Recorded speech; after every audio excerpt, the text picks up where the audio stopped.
نعلم مواطنينا الراغبين في الانضمام لصفوف الدرك الوطني أنه تم فتح عملية التجنيد على مستوى المجموعة الإقليمية للدرك الوطني بسيدي بالعباس لفائدة الطلبة الضباط العاملين والطلبة ضباط صف المتعاقدين فئة الذكور والإناث بعنوان السنة الدراسية 2024-2025،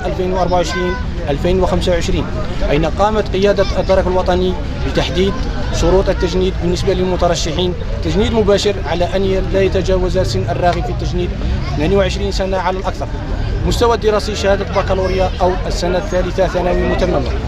وكذلك فتح عملية التجنيد لرجال الصف المتعاقدين ذكور بشرط أن تتراوح أعمارهم ما بين 18 سنة و 22 سنة على الأكثر، ومستوى الرابعة متوسط متمم.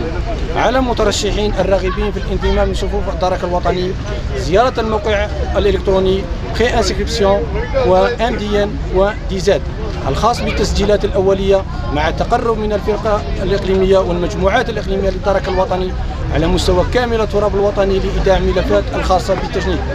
للاستفسار يوجد الرقم الأخضر 1055 المجاني، والموضوع تحت الخدمة 24 ساعة على 24 ساعة.